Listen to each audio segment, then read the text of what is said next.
The sun was just beginning to rise over the town of Oakville when Sylvia Norman hurried to the hospital. The cold autumn wind chilled her to the bone, forcing her to wrap herself up tightly in her worn blue coat. There were 20 minutes left before her shift started, but she knew it was better to be early. The night shift always needed extra hands. The state hospital greeted her with the usual noise. The reception area was already crowded with people. An elderly woman was holding her coughing grandson's hand. A young mother was soothing her baby. A middle-aged man clutched a bloody napkin to his chest. "Good morning, Sylvia," greeted the receptionist Linda. "The night shift was hellish. We brought in 3 people after a car accident, 1 in critical condition." Sylvia nodded as she headed for the locker room. Opening her locker, she pulled out her ironed uniform. On the top shelf was an envelope with the bill for the nursing home where her mother lived. The amount had increased again this month, but she didn't even dare open it. "Norman!" Dr. Hayes's sharp voice came from behind her. "You're late with your paperwork again. I'm not going to keep covering up your shortcomings for your superiors." "But I am." Sylvia wanted to explain that she had worked overtime yesterday, covering for a sick colleague. "No excuses. I want everything on my desk by the end of the shift." Sylvia felt her cheeks burn with humiliation. 25 years of service to this hospital and 0 respect. But what can you do when it's hard to find a new job at 48, especially when you have to support your mother and pay the rent? The phone in my pocket vibrated. A message from my daughter. "Mom, I'm sorry, I won't be able to come this month. Tom got a new project, a lot of work. Maybe for Christmas. Kisses." Sylvia smiled bitterly. Maggie always found reasons not to come. Ever since she had married and moved to Oregon, their communication had been limited to occasional phone calls and texts.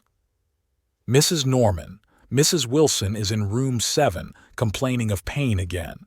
Ashley, a young intern, peeked out from behind the door. "I'm coming, dear." The day dragged on endlessly. Patients kept coming in, papers piled up on the table, and lunch breaks had to be skipped because of the new patients coming in. Carrie, the head nurse, disappeared again for an important meeting, leaving Sylvia to deal with the entire department. Around 4 in the afternoon, a letter came from the landlord. "Last warning." Sylvia put it in her bag. Now was not the time to think about it. She knew she would have to take on a few more night shifts to make ends meet. In the evening, when most of the staff had already gone home, Sylvia sat at her computer, trying to finish the paperwork. Lines of medical histories, prescriptions, and appointments floated before her eyes. Fatigue rolled in waves. The photo on her desktop reminded her of the past. She and Richard on the beach, smiling, happy. It was a year before he was diagnosed with cancer. 6 months into the fight, and she was left alone. Insurance covered only part of the treatment costs, and she had to take out a loan, which she is still paying off. "Sylvia, are you still here?"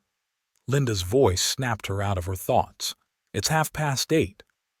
"Yeah, I'm just finishing up some reports for Dr. Hayes. I heard they're planning to make more cuts. They're talking about optimizing staff." Sylvia felt her insides tighten. They just can't take another reduction. The department is already working at its limit. Returning home late at night, she thought about how her life had changed in recent years. She used to have dreams of owning her own house, traveling, and living a peaceful old age with her husband. Now there was only the daily struggle for survival and the hope that tomorrow would be better. The small apartment greeted her with silence. A light flashed on the answering machine. A message from the nursing home administration. Probably again about payment. Sylvia did not listen to it. Tomorrow. Everything is tomorrow. Now she needed to get some rest before the new day, which promised to be no easier than the previous one. The morning shift at Oakville Hospital began as usual. Sylvia was just finishing entering the overnight patient's data into the system when she heard Ashley's anxious voice. "Mrs. Norman, there's a pneumonia in the emergency room. It looks like a bad case." Sylvia got up from her desk and headed to the emergency room. A man was sitting in a plastic chair with his arms wrapped around himself. His clothes were worn out and his face was covered with drops of sweat. "Good morning. I'm Sylvia Norman, head nurse. What is your name?"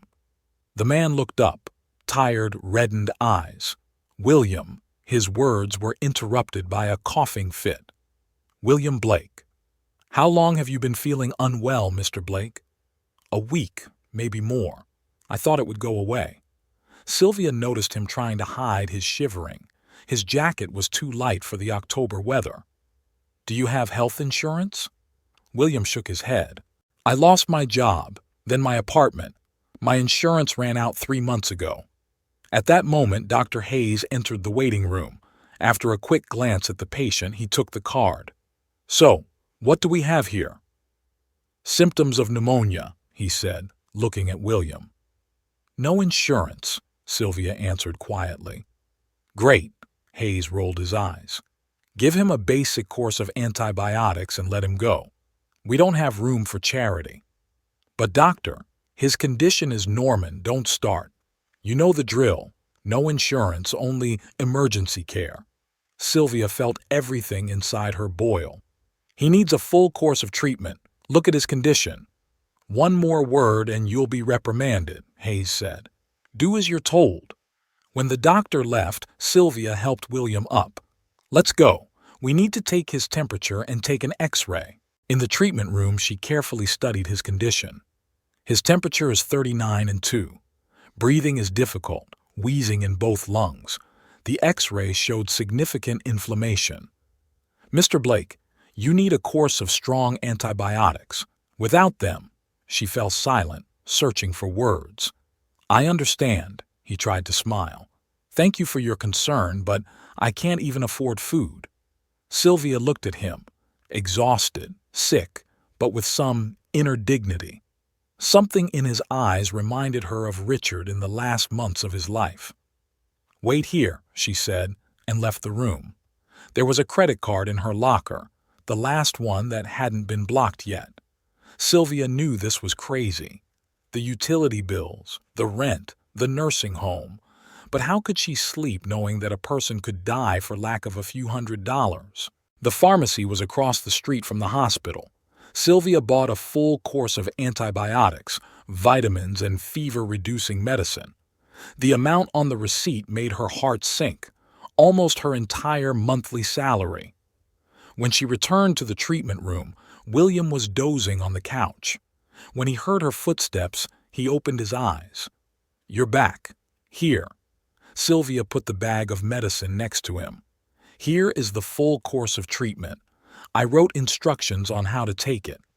The main thing is not to miss a single dose." William looked at the package, then at her.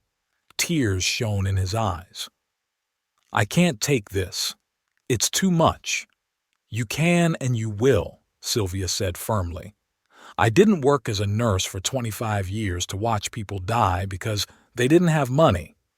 He took the package carefully, his hands shaking. "Thank you," was all he could say. "Come back in a week for a checkup, and if the temperature rises above 40, go straight to the hospital." When William left, Sylvia sat down at the table and looked at her wallet. She might have to miss a few utility bills. Maybe she would have to ask for an extension at the nursing home again. But she knew she had done the right thing. It was cold in her small apartment. She turned on the heating only for a few hours in the evening, saving every cent. But today, her heart was warm. Perhaps for the first time in a long time, she felt that she had done something really important. 4 days had passed since her meeting with William Blake. Sylvia was just finishing her night shift when Linda called her to the front desk. "Sylvia, there's something here for you." There was a simple white envelope on the counter. No return address, just her name written in neat handwriting. Sylvia tore the envelope open and found a small piece of paper inside. "Thank you. You need to be at the airport tomorrow at 10 o'clock. "Who brought this?" she asked Linda. "A courier, a young guy. He just handed it over and left." Sylvia reread the note. Something about the message made her nervous. No signature, no explanation, just a time and place. What do you think? Linda looked over her shoulder. A secret admirer, maybe? Sylvia smiled bitterly. Hardly. At home, she took out the note again. Why the airport? Who could have invited her there? Her thoughts revolved around William Blake, the only unusual event of the past week.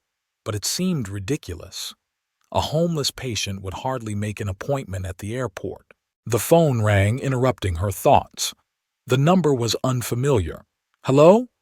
Mrs. Norman? A male voice, unfamiliar. Did you get our message? Who are you? This is not a phone call. Just be at the airport tomorrow at 10 o'clock. It's important. But I'm working tomorrow. We know. Your shift is already covered. Just trust us. The connection was cut off. Sylvia sat clutching the phone. What was going on? How do they know about her schedule? And who is this we?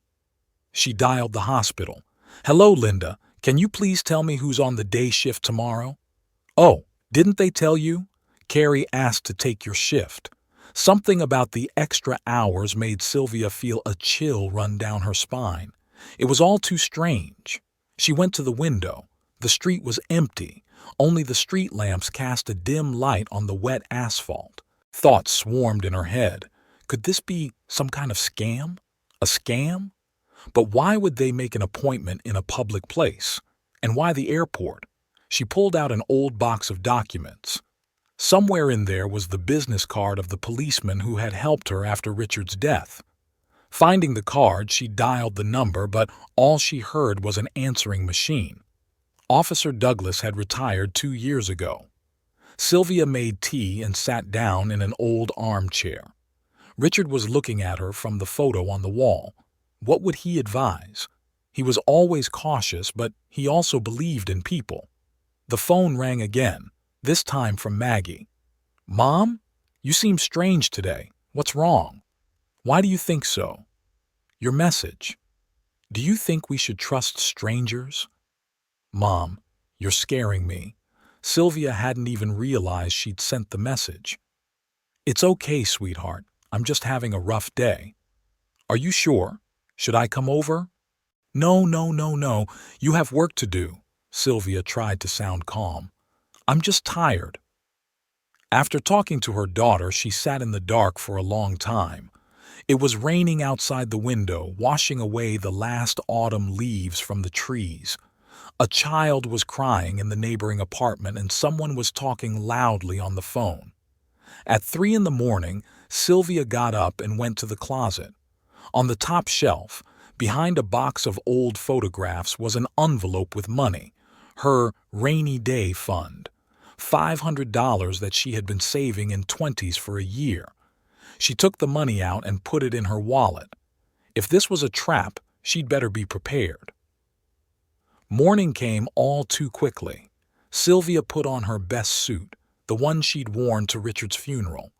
It was a little too big, but she didn't have anything else. Before she left, she read the note again. It had been a long time since she had felt this excited. Perhaps that was what she had been missing, something out of the ordinary that would break her out of the routine of the past few years. At 9 o'clock, she called a taxi. The driver, an elderly man with a graying beard, talked about his grandchildren all the way, and it was a little calming. At least if something happened to her, someone would remember where she was going. Oakville Airport was small, with just one terminal and a few runways. At the entrance, Sylvia stopped, looking around. At exactly 10 o'clock, a man in a pilot's uniform approached Sylvia. Mrs. Norman, please follow me. She followed him through the service entrance, past the security guards who didn't even ask for identification. The cold autumn air on the runway was bone-chilling. A small private jet was parked in front of them. Come up the ramp, Mrs. Norman. You are expected. Sylvia hesitated. You'll understand in a minute. Inside the plane, it was warm and cozy. Soft leather chairs, wooden panels on the walls, and there, in the back of the cabin, was a man. Mr. Blake? Sylvia could not believe her eyes. It was him, the same patient with pneumonia. But now he looked completely different.